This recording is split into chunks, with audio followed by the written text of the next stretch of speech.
curvature and radius of curvature. That is the application of differentiation. हम लोग ने differentiation का एप्लीकेशन देखा है, हम लोग मैक्सिमम मीनिंग निकालते हैं. अभी हम लोग देखेंगे कर्वेचर कैसे निकालते. देखो पहले फिगर में हम लोग समझें कि कर्वेचर क्या होता है. मान लो यह कर्व है, कर्व y = fx एक फंक्शन है. फंक्शन से हम लोग ने एक कर्व को ड्रॉ किया. कर्व ड्रॉ करने के लिए हमारे पास एक पॉइंट है P का कोऑर्डिनेट है x एंड y. एक नेबरिंग पॉइंट है Q का कोऑर्डिनेट है x plus del x and y plus del y. P and Q का कोऑर्डिनेट हम लोगों ने देखा. Q क्या है? एक नेबरिंग पॉइंट, बहुत नजदीक का पॉइंट. देखो अब P पर हम एक टेंजेंट ड्रॉ करते हैं. P पर हम एक टेंजेंट ड्रॉ किया ऐसे. मान लो यह एंगल बनाया साई. अब Q पर भी एक टेंजेंट ड्रॉ करते हैं. यह एंगल बना साई प्लस डेल साई. यह दोनों के बीच का कोण यह साई डेल साई हो गया. This plus this equal to, यह बाहर का बहिष्ठ कोण है, अंतर कोणों के योग के बराबर. अर्थात इस दोनों टेंजेंट के बीच का कोण यह डेल साई होगा. देखो यह P और Q है, दोनों P और Q का एक स्मॉलेस्ट लेंथ है. यह लेंथ क्या हो गया? Del S length. तब देखो जब P पॉइंट से Q पॉइंट पर टेंजेंट हमने ड्रॉ किया तो ये डिफरेंस क्या हुआ एंगल का? Del psi. किस लेंथ के लिए? डेल एस के लिए डेल साई एंगल बना. तो हम यहां लिखेंगे कि टोटल कर्वेचर कितना बना? For del S that is del psi. Del S के लिए एंगल कितना बना? Del psi. बोलो एवरेज कर्वेचर क्या होगा? कर्वेचर बराबर होगा del psi upon del S. देखो अब हम कर्वेचर को डिफाइन करें कि एवरेज कर्वेचर डेल एस के लिए डेल साई है. तो अगर हम Q पॉइंट को P की तरफ लावें, अर्थात डेल एस को बहुत छोटा करें, when del S tends to 0 या Q tends to P, then curvature equal to limit del s tends to 0 del psi upon del s. अर्थात ये वैल्यू होगा d psi upon s. So this is called curvature.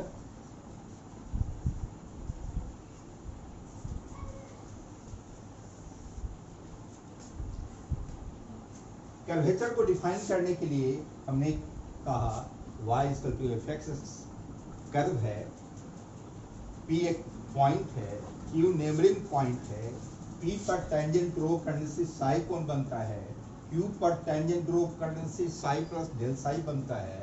अर्थात यह दोनों tangent के बीच का कोण डेल साई हुआ. और ये डेल साई किस लेंथ के लिए बना? PQ लेंथ के लिए बना. तो टोटल कर्वेचर डेल साई हो गया. ये डेल एस के लिए बना तो हमने एवरेज कर्वेचर हो गया. जब Q टेंड्स टू P या अर्थात डेल एस टेंड्स टू 0 हुआ तो यह कर्वेचर. यहाँ डिफाइन करते हैं कि अगर P पॉइंट पर अगर हम एक यह जो रो ड्रॉ कर रहे हैं, परपेंडिकुलर ड्रॉ करें, इस टेंजेंट पर परपेंडिकुलर ड्रॉ करें, तो यह सेंटर हो गया. इसका कर्वेचर का सेंटर हो गया. ये रो हो गया radius of curvature. So this radius of curvature, radius of curvature बराबर होगा 1/, कर्वेचर। अर्थात कर्वेचर जितना बड़ा होगा और रेडियस ऑफ कर्वेचर उतना ही छोटा होगा। अर्थात this is equal to ds upon d sine, ds upon d sine. That is very important. अब देखो एक कर्वेचर अगर बड़ा है तो रेडियस ऑफ कर्वेचर छोटा होगा, ये अगर बहुत छोटा है तो रेडियस ऑफ कर्वेचर बड़ा, और ये जो सेंटर बनेगा इसको कहेंगे centre of curvature, centre of curvature. और देखो इस रेडियस रो से, इसको रो सिंबल देते हैं, रो से और सेंटर सी से जो सर्किल बनेगा उस सर्किल को हम लोग कहते हैं सर्किल ऑफ कर्वेचर। तो हमें अगर सेंटर मालूम है या रेडियस मालूम है तो सर्किल का इक्वेशन भी हम लोग कर्वेचर, सर्किल ऑफ कर्वेचर का इक्वेशन भी प्राप्त कर सकते हैं। देखो अब हम लोग यहाँ पर एक रेडियस ऑफ कर्वेचर या फंक्शन हम लोगों ने एक बेसिक डिफिनीशन, इसको हम लोगों ने देखा कि कर्वेचर क्या है, तो यह डेल एस टेंड्स टू 0 होगा, तो यह एवरेज कर्वेचर में का वैल्यू जो होगा वह v psi बाय ds होगा, दैट इज कर्वेचर। इसका रेसिप्रोकल होगा वो रेडियस ऑफ कर्वेचर। अब हम लोग एक चीज को प्रूफ करें, रो को फाइंड आउट करें, if y is equal to fx then radius of curvature rho equal to 1/y1 square 3y2 upon y। इसको एक्सप्लेन करेंगे तो हम लोग लिखेंगे 1 plus y1 is dy by dx का होल स्क्वायर 3y2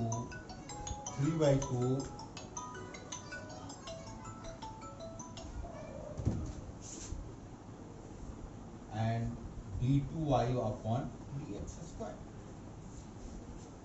जहां यह फर्स्ट ऑर्डर डेरिवेटिव है या सेकंड ऑर्डर डेरिवेटिव है, अगर हमारे पास function y equal to fx है तो हम फर्स्ट ऑर्डर डेरिवेटिव निकाल सकते हैं, सेकंड ऑर्डर डेरिवेटिव निकाल सकते हैं। इस फॉर्मूले में डालने के बाद हम लोग फाइंड स्विच ऑफ करते हैं। तो हम लोगों ने सीखा है पहले कि फर्स्ट ऑर्डर डेरिवेटिव कैसे निकालते हैं, सेकंड ऑर्डर डेरिवेटिव कैसे निकालते हैं। इस फॉर्मूले में किसी भी फंक्शन के लिए किसी दिए गए पॉइंट पर, पॉइंट दिया हुआ हो, हम radius of curvature find out करते हैं। इसको ये फॉर्मूला प्रॉब्लम डिस्कस करने के पहले हम लोग देखेंगे ये फॉर्मूला कैसे डिड्यूस करते हैं, कैसे प्रूफ करते हैं। देखो हमने, मेरे पास क्या है, प्रूफ। हर फॉर्मूला आए उसको हम लोग पहले प्रूफ करके देखेंगे ये कैसे प्रूफ किया जाता है, सो दैट कि जब हम प्रॉब्लम डिस्कस करें तो हमें हर चीज का इंटरप्रिटेशन मालूम हो, ज्योमेट्री का इंटरप्रिटेशन मालूम हो, ये कैसे हुआ प्रूफ। अब देखो हमने कहा कि यह रो क्या है, यह हमने एक बेसिक बात देख लो।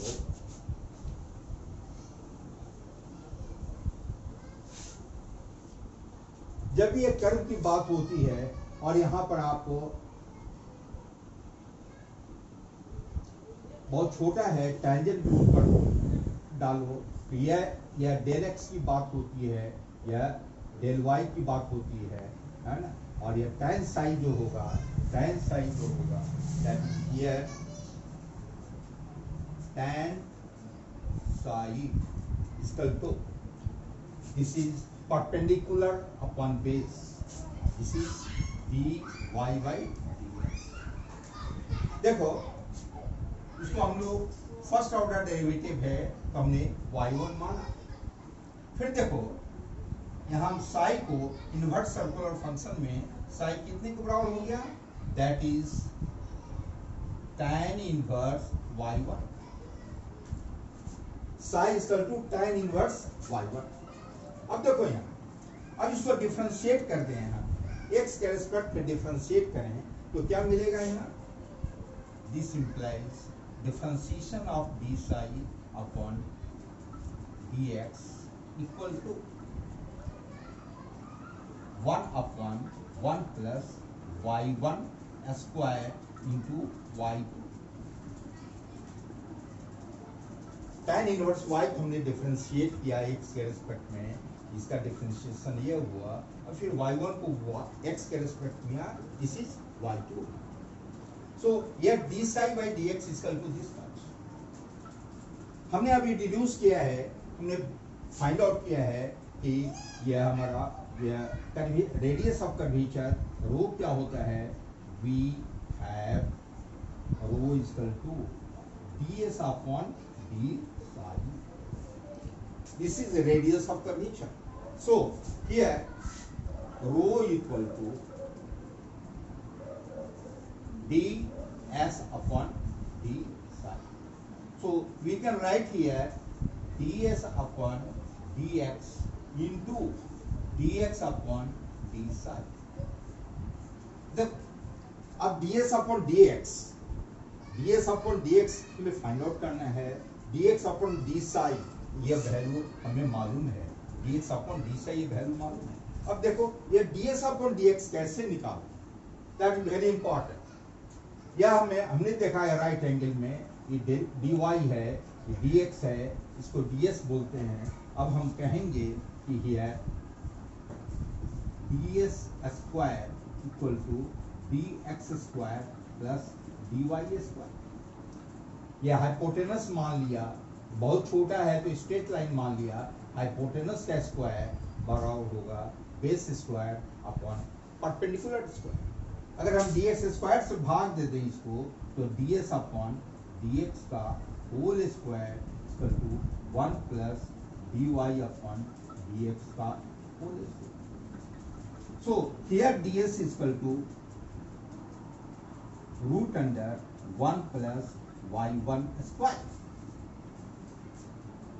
तो इस जगह ds by dx की जगह हम लिख सकते हैं y प्लस y1 स्क्वायर, जहां y1 क्या है, फर्स्ट ऑर्डर डेरिवेटिव है। So we can write in place of ds बटा dx equal to root under 1 plus y1 square. कहां से, इस एक्सप्रेशन। फिर लिखोगे dx अपॉन dx अपॉन d psi, यह कितने का बड़ा होगा, इसको उलट दोगे ये मिलेगा, ये इतना है तो आप लिख सकते हो dx upon d psi equal to 1 plus y1 अपॉन y2। So here we can write 1 plus y1 square अपॉन y2। सो ये एक्सप्रेशन हो गया आपका, this is 1 plus y1 square 3y2 upon y2. This is a radius of curvature. Radius of curvature. Rho equal to this. तो जब भी हमारे पास फंक्शन दिया हुआ हो, y equal to fx function दिया हुआ हो, तब रेडियस ऑफ कर्वेचर कैसे निकालोगे, अब यह 1 प्लस dy बाई dx का स्क्वायर, फर्स्ट ऑर्डर डेरिवेटिव का square power 3/2 and second order. किसी भी पॉइंट पर हम रेडियस कर्वेचर फाइंड आउट कर सकते हैं। जैसे कोई एग्जांपल देखो,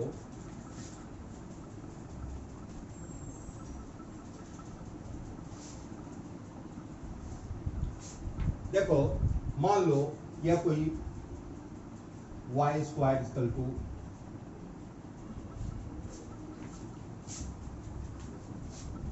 पहले सिंपल एग्जांपल लो, y equal to x cube, एक कर्व है, y equal to x cube curve के एक पॉइंट ले लो, वो पॉइंट मान लो कि यह पॉइंट 1 1 पर रेडियस ऑफ कर्वेचर निकालना है। क्वेश्चन क्या है?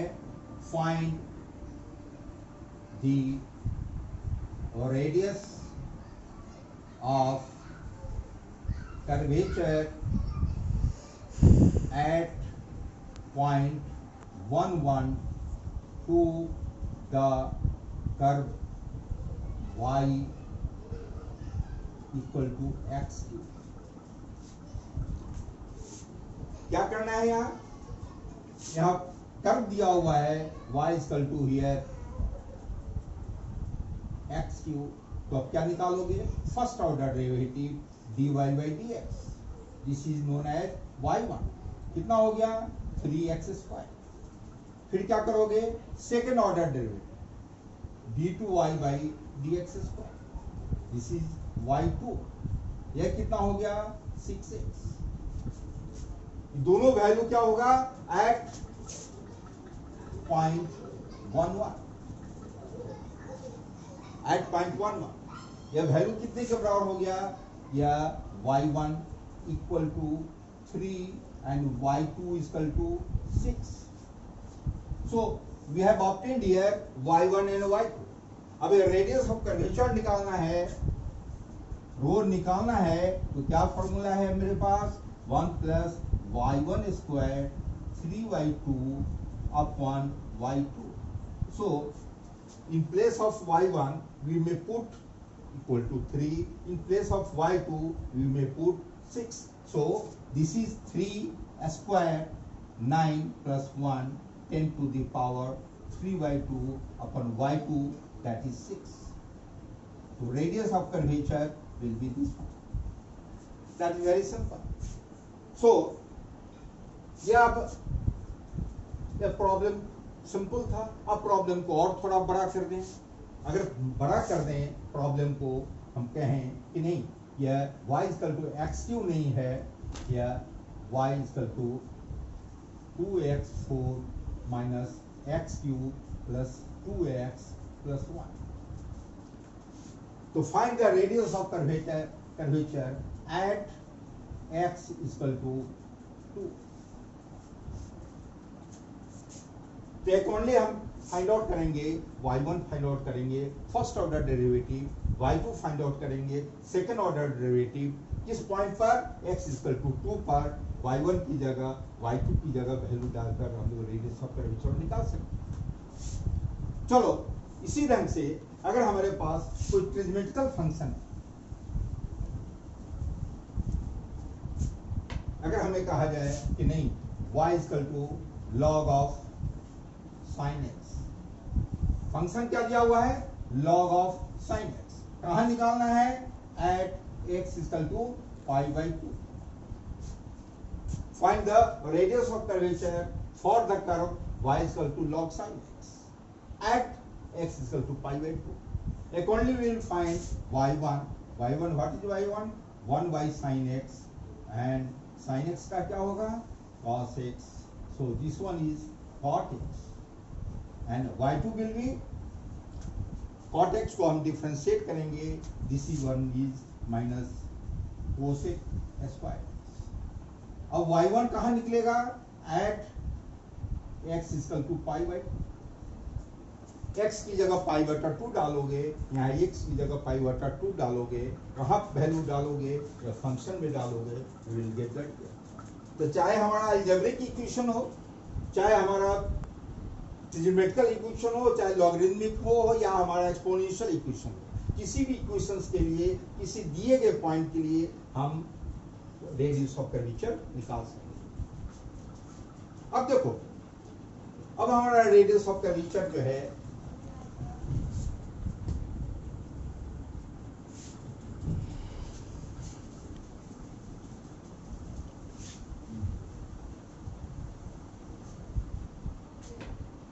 if parametric equation, if x is equal to function of theta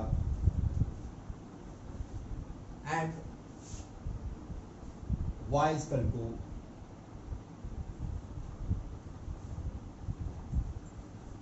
function of theta. यह पैरामीट्रिक है, this is the parametric function.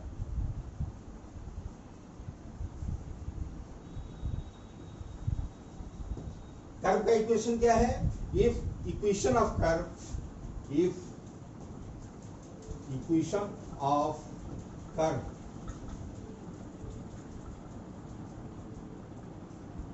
क्या है? ये पैरामीट्रिक फॉर्म। चलो, जब पैरामीट्रिक इक्वेशन हमें निकालना है तब हम इसका मान निकालते हैं पहले dx अपॉन d थीटा। इसको हम लोग x डैश सिंबल देते हैं, ठीक है। एक बार डिफरेंशिएट हमने dx का x का क्या, किसके रेस्पेक्ट में? थीटा के रेस्पेक्ट। ये सिंबल हमने दे दिया x1। फिर देखो यहाँ यह dy by d थीटा निकालते हैं। क्या सिंबल दे दिया इसको? y dash. हम जानते हैं, we know that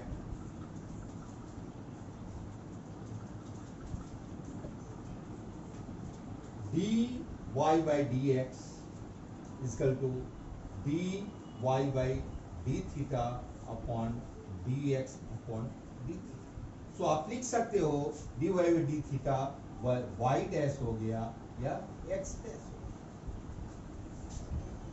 अब देखो dy by dx है, हमें यह y1 का मान निकल गया।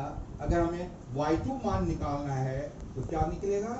dy by dx square, dy by dx square. अब dy by dx स्क्वायर को क्या करोगे?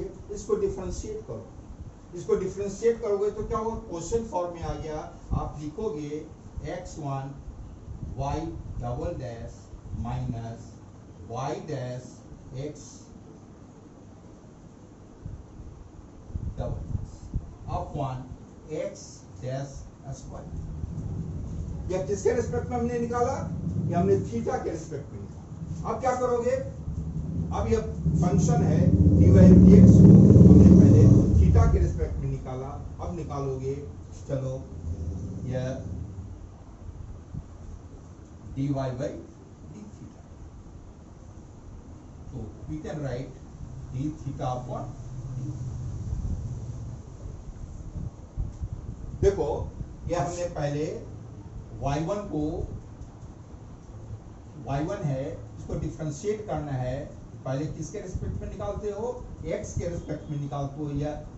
यह एक्सप्रेशन हमारा पहले x का फॉर्म है, यह फॉर्मेट जो है वो थीटा का फॉर्म है। तो टोटल को पहले थीटा के रिस्पेक्ट में निकालते हैं, फिर थीटा को x के रिस्पेक्ट में निकालते हैं। अब देखो, अब this expression is equal to x dash y double dash minus y dash x double dash upon x dash square into, ये देखो dx by d theta we have already obtained here dx by d theta. यहाँ उलट जाएगा, उल्टेगा तो क्या लिखोगे? 1 by x dash, because यहां से आप लिखोगे d theta by dx is equal to x dash। सो इस एक्सप्रेशन को हम लोग इन्वर्स करते हैं। dx by dt x1 x dash, so d theta by dx is equal to 1 by x dash। So d theta by dx is equal to 1 by x dash। So we can write here x dash y double dash minus y dash x double dash upon x dash का whole. अब देखो, अब यहां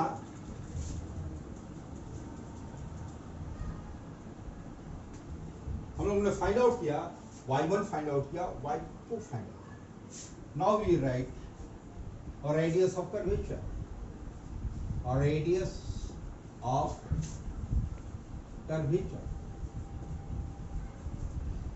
that is rho equal to, we know that 1 plus y1 square power 3 by 2 upon y2. So this one is 1 plus y1 square. What is y1 square? Y dash upon x dash. y dash upon x dash square divide, and we will write here y2. What is y2? y2 is equal to this much. y2 is equal to this much. तो अगर हम इससे लिखना है तो हम लिखेंगे x dash y double dash minus y dash x double dash upon x dash whole cube into x dash whole cube. So right here x dash square, that is x dash square plus y dash square power 3y2. Again x dash square power 3/2, this becomes x cube. x cube और x cube दोनों part cut जाएंगे, तो अब क्या बच जाएगा यहाँ इतना अपॉन, यह एक्सप्रेशन आ गया। इस एक्सप्रेशन को जब हम रिवर्स करेंगे इस एक्सप्रेशन को, तो आप लिखोगे इतना equal to x dash y double dash minus y dash x double. यह एक्सप्रेशन x डैश क्यू और x डैश दोनों वैल्यूज हो जाएगा और ये रिजल्ट आपके पास है। तो आपने क्या देखा कि radius of curvature rho equal to x dash square. क्या है x dash? x dash is nothing but dx upon d theta. y dash is nothing but dy by d। Accordingly x double dash क्या होगा? x dash का square and y dash का square. Accordingly we can find x double dash, that is d2x upon d theta square, and y double dash is equal to d2y upon d theta. So this is the radius of curvature rho where these expressions are given. अगर हमारे पास कोई parametric form equation दिया हुआ है तो हम सीधे इस फॉर्म को हम x को थीटा के रिस्पेक्ट में दो बार डिफरेंशिएट करते हैं, y को थीटा के रिस्पेक्ट में दो बार डिफरेंशिएट करते हैं। अकॉर्डिंगली हम वैल्यू को इस फॉर्मूले पे डालते हैं। तो इस तरह का अगर सवाल हमारे पास हो, मान लो x इक्वल टू ये दिया हुआ हो x square sine theta and y equal to x square cos theta. If find or radius of curvature at x is equal to pi by 4. यहाँ हमारे पास x मालूम है, x का एक्सप्रेशन दिया हुआ है, y का एक्सप्रेशन दिया हुआ है। अब हम sorry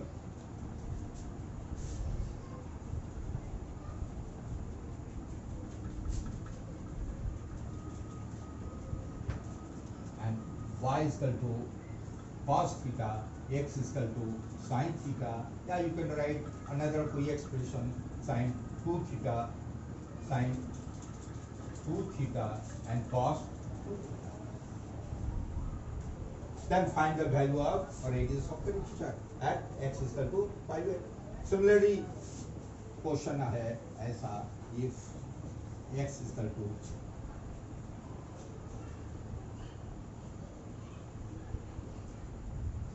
sin theta plus cos theta and y is equal to sin theta minus cos theta, find or radius of curvature at find radius of curvature at theta is equal to pi बटा 2। इस type का अगर कोई parametric equation दिया हुआ हो तो हम लोग रेडियस ऑफ कर्वेचर को फाइंड आउट करेंगे और फॉर्मूला हम लोग यूज करेंगे। क्या फॉर्मूला यूज करेंगे? X dash square plus y dash square power 3y2 upon x dash y double dash minus x double dash y dash. इस फॉर्मूला में भी यूज। तो इस ढंग से किसी भी फंक्शंस के लिए, चाहे वो हमारा y = fx फंक्शन हो, चाहे वो हमारा इम्प्लिसिट फंक्शन हो या एक्सप्लिसिट फंक्शन हो। Implicit function means y = fx या हमारा एक्सप्लिसिट फंक्शन है, and function of x y = 0 या एक्सप्लिसिट फंक्शन हो या इम्प्लिसिट फंक्शन हो या यह पैरामीट्रिक फंक्शन, किसी ढंग का फंक्शन हो तो हम लोग find radius of curvature find out कर सकते हैं। चलो, तो आज की क्लास में हम लोग डिस्कस करें नेक्स्ट क्लास में।